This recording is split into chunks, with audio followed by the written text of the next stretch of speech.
Okay, what do you do if you have a water-damaged laptop? Well, the first thing I do is I make sure I pull out the battery. And I don't even try to power the laptop on. Pull the battery out, don't hit the power button, and get ready to take the whole thing apart because we're going to inspect the motherboard and see if there's any moisture or liquid still on the motherboard. So I'm starting to take some components out. We want to get to motherboard level here. If you suspect there's any liquid in the motherboard at all, do not power the computer on, pull the battery out, take it all apart, and look at the motherboard in every little crevice of the motherboard. That's what we're going to do, and that's what I recommend on water-damaged laptops of any sort.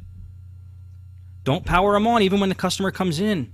Don't let the customer power them on when it's in your shop, because you know they brought it in because it was damaged because of the water, and it can't get any better if they're sitting there trying to charge it with power. So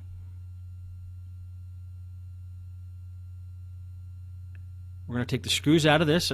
On a Toshiba laptop, you can take screws out and be somewhat reckless, knowing that there's holes where the screws go, and next to each hole where you're taking the screws out of, there's a little label indicator telling you what size screw goes in that hole. So it makes it easy for us to put them back together.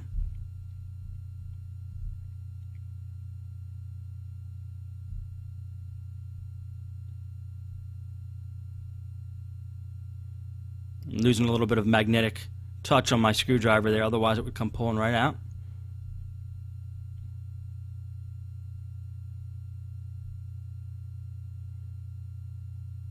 Okay, when you're sure you got all the screws out of the bottom,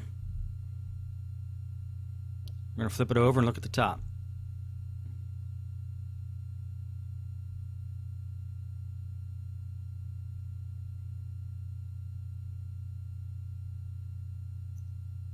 And the first thing I'm going to do is get that hinge cover plate off, and it's different on every laptop. Some laptops don't even have this hinge cover plate, but this is the key to getting the keyboard and the screen off, and that's what we want to do. Gently, if you have to, put some pressure on the sides there and try to pull it up. Okay, it took me a little while, but I finally figured out the way to get this up. Now, since we have all the screws out from the bottom of the computer, we know there's no screws holding this plate in. Just pop it up. Now let's look for water damage here right on the spot.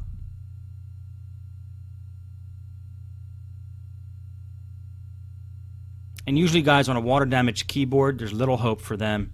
If keys aren't working after you spill water in them, I would look at just getting a new keyboard. Let's detach the ribbon cable from the keyboard here. And let's take a look. What do we see? Okay, there's this one circuit board here, which has the power button and LEDs and other quick launch buttons on it. Let's get that off.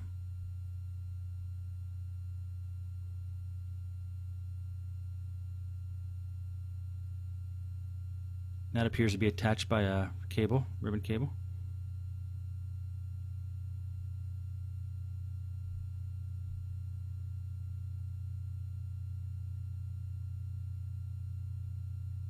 And we're going to pull that out. We're going to inspect that.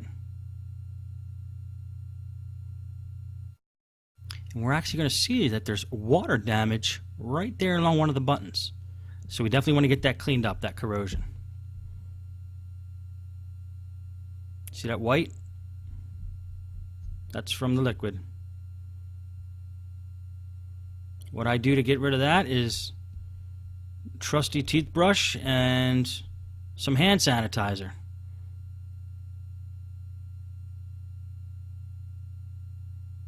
I just put a little bit on the end of the toothbrush and run it out here of hand sanitizer, but we'll just squeeze a couple drops on there. Or just stick the toothbrush in the bottle. You don't want to use too much because you want it to evaporate. You don't want any more moisture on these circuit boards. And you just wipe it off. Clean it off real good.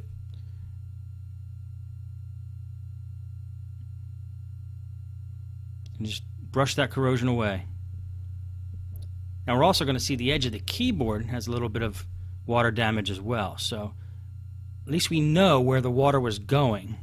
And we can see that it hit the bottom left-hand corner of the keyboard. So this might be a good indicator to help us find out if there's any damage under that section. If there's motherboard under there or what, we could check it out and make sure there's no damage there. So I'm going to inspect that section there.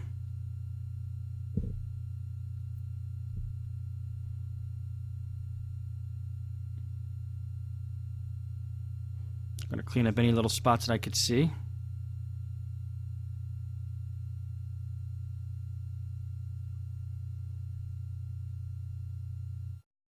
So what I want to do is pull up that corner there and get a flashlight, shoot it in there, see if you see any spots of corrosion.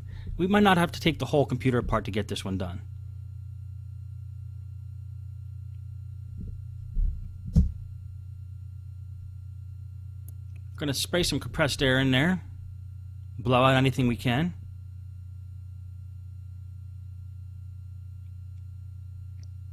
We're going to grab the toothbrush, and because I do see little spots of corrosion there, I'm going to clean it up right there. It's not a lot though.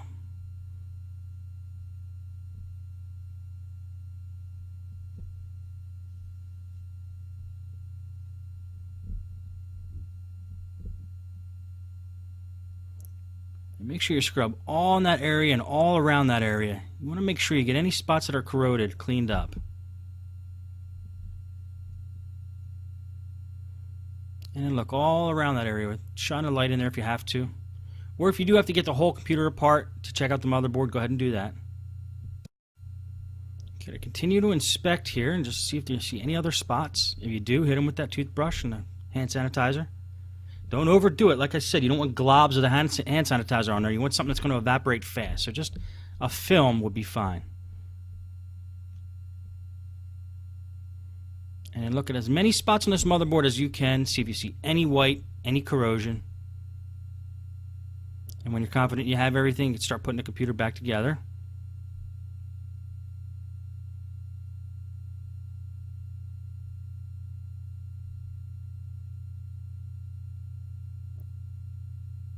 Make sure that the case is snapped together. And just look for any spots right under the keyboard, especially where you think water might have gotten in. You look around the wireless card and wireless antenna, and just be as thorough as you can. It's pretty much the main rule. Now also with this computer, the customer said that the CD drive is also reported as being a little flaky. It's not responding sometimes it is. I have the drive pulled out there. I'm going to use a paper clip to open it since it's out. I have no power going to it. So you just put a paper clip in that little hole on the side, and that's how you open them up. I'm going to just take a look on the inside there. See if I see anything. I always like to just hit it with some compressed air on a CD drive on both the connector. Make sure it's clean, and the laser, make sure it's clean. Open it up, make sure that it's sliding along the rails properly. Then I like to look inside the computer at where the drive actually connects to the motherboard. See, there might be even some corrosion there. Well, those are just some tips on how to treat a water-damaged laptop. Never turn it on. Take it apart immediately. It's probably preferable to take the whole thing apart to get every piece of the motherboard, and make sure that there's no corrosion left. Anything you could clean up, clean up. Make sure there's no short circuits happening, and just do your best to be as thorough as you can. This way you feel like you did everything you could do for the customer. And one last thing you could check is inside connectors, like inside the LCD connector. See if there's any water that's seeped in there that's causing a problem, and any other connectors that you can. Anyway, there's a few tips.